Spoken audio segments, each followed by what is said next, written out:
Hello and welcome everybody to another edition of the Playbook for Performance podcast. I'm Shauna Corden, your host. My mission is to make work fun again by building better leaders. Now, this week, or this month I should say, we are talking about spring cleaning your work relationships. And today we're going to be talking about boundaries. So last week we talked about what is it that you really want. And this week is a follow-on to that because we're really trying to help you discover what it is that really fuels you, what you want more of, what you want less of. And then we want the boundaries in place to keep the things that you no longer want in your life out. So, what are boundaries? Boundaries are like fences. They keep the good things in and the bad things out. So whether you're talking about a hurricane electric fence with razor wire on top when it comes to prisoners, or whether you're talking about the white picket fence, what we're really thinking about here is that we want, our play balls, our bicycles, our flowers, everything inside the fence. Those are the things we want more of. And outside the fence might be the windblown trash or weed seeds or anything like that. But it really sets apart, this is what's important to me and this is what I want to keep in my system and this is what I want to leave out of the system. So the way that we like to define boundaries in coaching is what people may say or do around you. So if you think about your own portable picket fence, you might think of it as a force field or a bubble or something like that. And we had really good examples of this during COVID because originally we thought 6 feet is all you need. If we have this amount of space, we're going to be just fine. Well, that's not really true. So, but it was the idea of that, right? If I have this bubble, I will be removed from the ability to catch this illness, okay? So when myself in encountering boundaries, when I work with my clients and we're talking about boundaries, I find that there are two main issues that show up.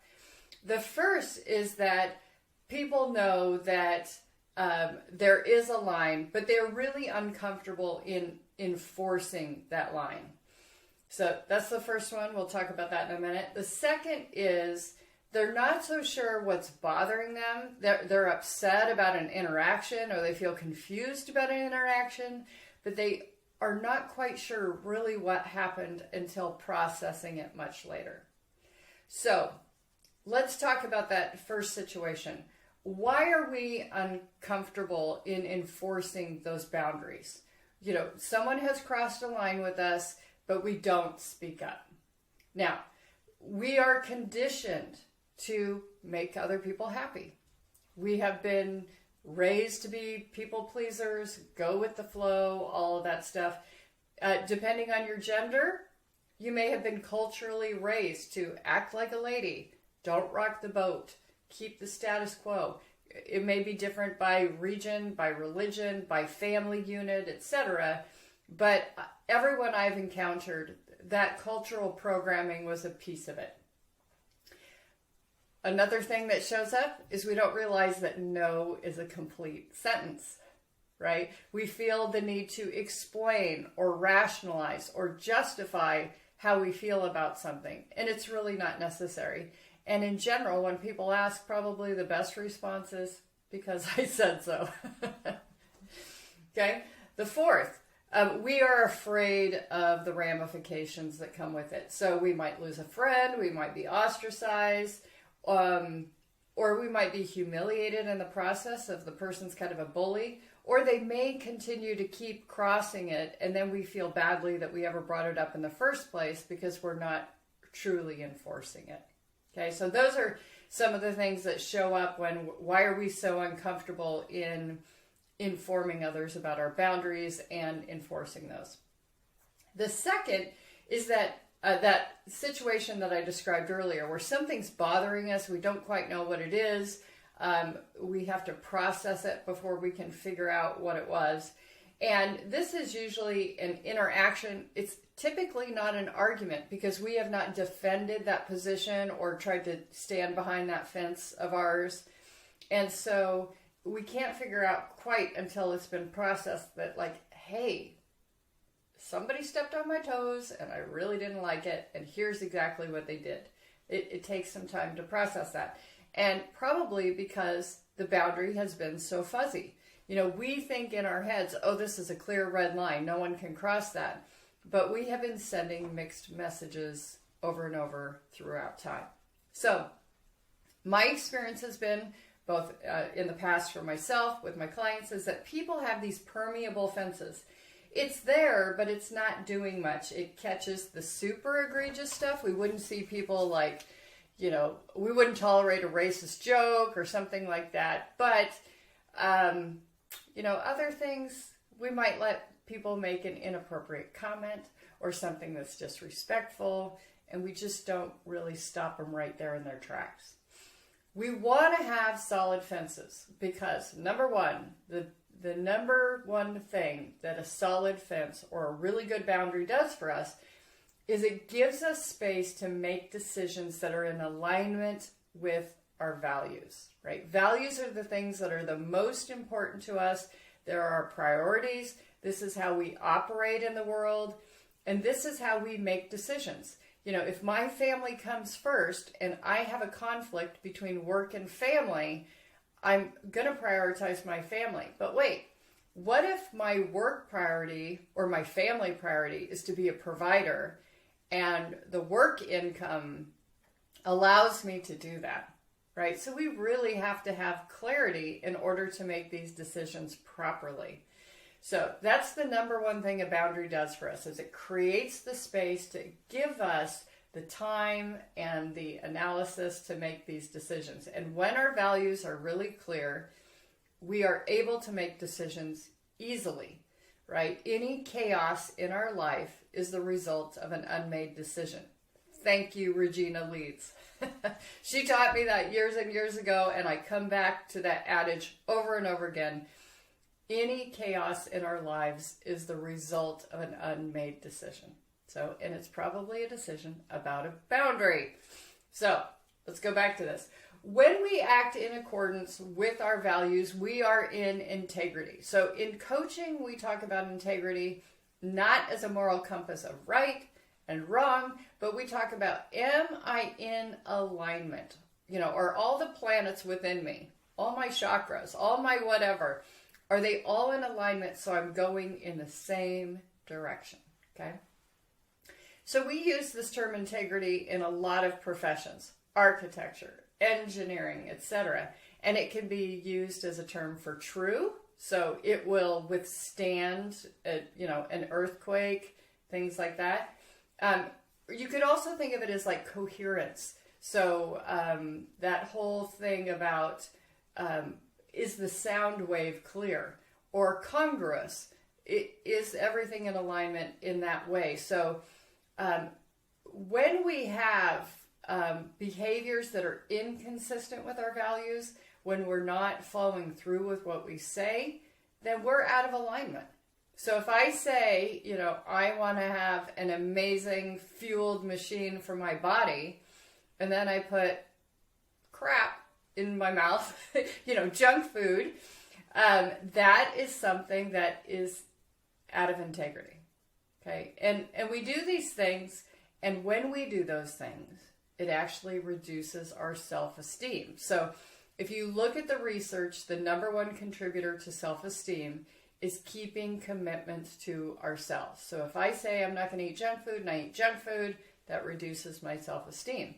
If I say I'm not going to let people tell racist jokes around me, and I let that come through, if I don't speak up, then again, I'm out of integrity.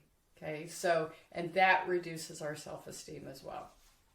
So the second thing that having strong boundaries does for us is it helps us with control. It gives us agency over our own lives. We get to decide what's in the fence, what's outside the fence. And when we have that space, again, we're coming back to space, we learn and we grow. Okay? I had a fascinating conversation last week as part of the research for the book. We're talking about why we engage in arguments. typically very ego-centered. We're trying to win. It's all about my superior argument, my superior position, my all those things that fuel an argument, but we're not really there to learn. But if we are truly engaged in finding the best answer, trying to learn, then we are not going to argue. We're going to discuss. We're going to share. We're going to exchange. So, very interesting. So, how do we repair or rebuild a fence that's been too permeable? Well, the number one tool we have to do this is to inform people about our boundaries. And this can be a bit scary. I will not lie. This can be a bit scary, but we are going to do this Mad Libs style together. We're going to create a script that you can practice, that you can rehearse. I'd encourage you to find a trusted friend, someone who maybe shares the same boundary as you, that can test you, can practice with you, you can role play so that you can get this out there and really be the person that you want to be, okay? Again, we're creating this space so that you can make better decisions in alignment with your values, so that you have the space to learn and grow, and you keep what you want inside your fence and keep the stuff you don't want outside your fence.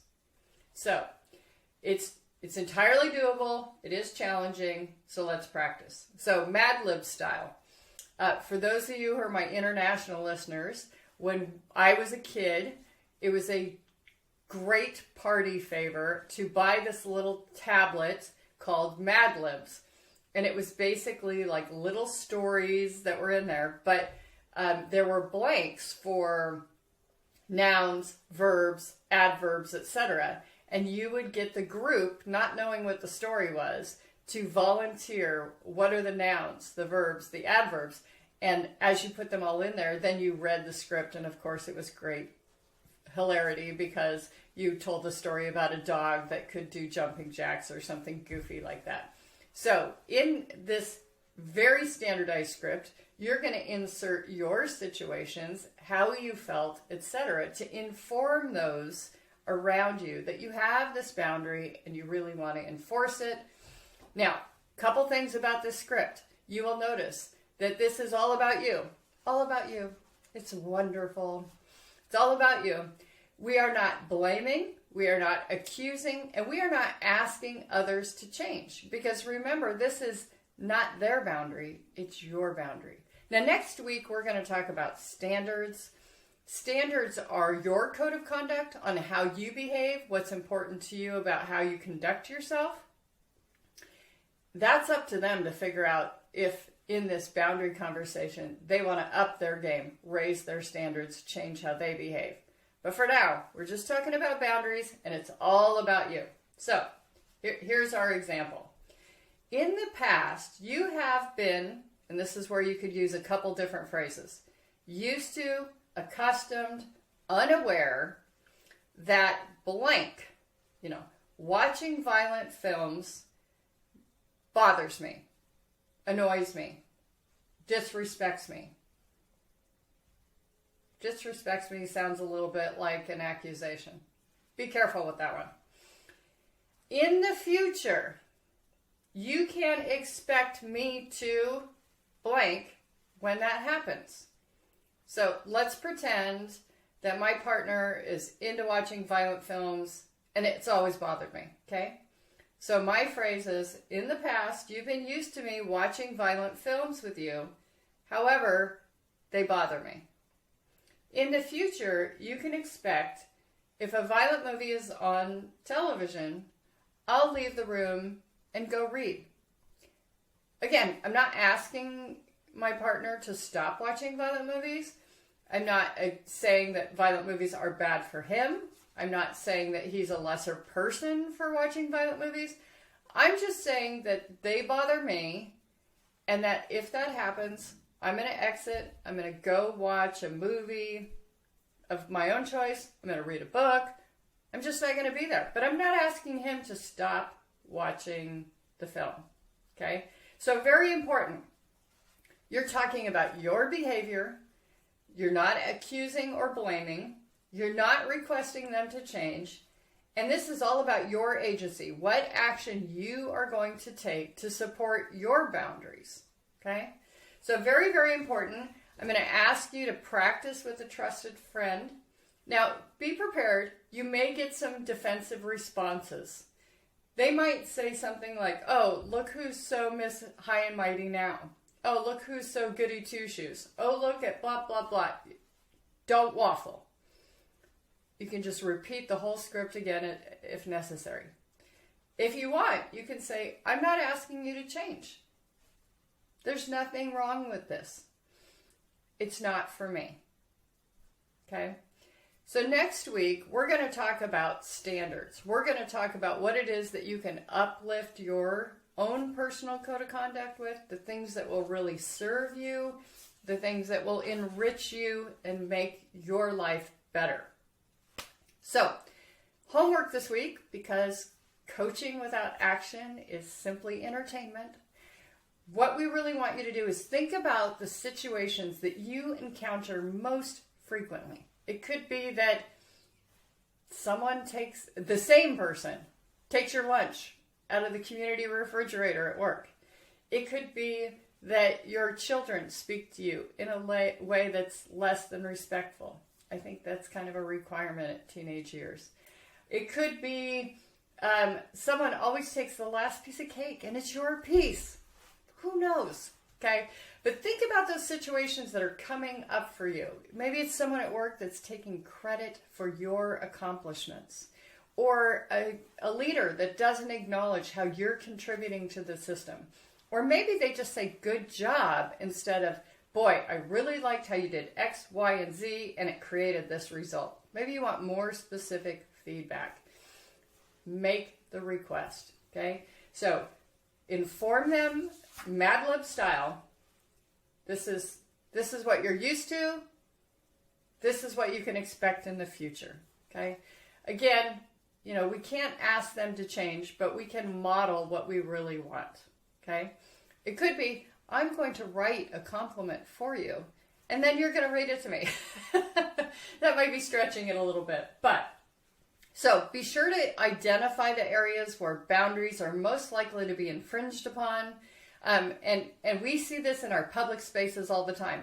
Where are the park boundaries being infringed upon? What is it that people are doing that they're not supposed to be doing? Could be that they have their dog off a leash. Could be that maybe dogs aren't supposed to be in that park. Could be that people are smoking in areas that are beyond the boundary of like the front door area that's required, things like that. I'd be very careful about who you inform about your boundaries. I would suggest starting off with those personal relationships, not strangers. We never know how strangers are going to react. So again, we want these things to be your fences. We're not trying to police everybody's fences. We're talking about your fences, okay? Start there. And again, next week we're going to talk about standards. These things that we're talking about this month in the whole spring cleaning concept, these are really things that give you a lot more energy and a lot more space so that you have room to play. And that's where we learn, that's where we grow, that's where we decide we can give back, all those things. So stay tuned. Next week we'll talk about standards as the last segment in this whole spring cleaning your work relationships. Until then, take good care.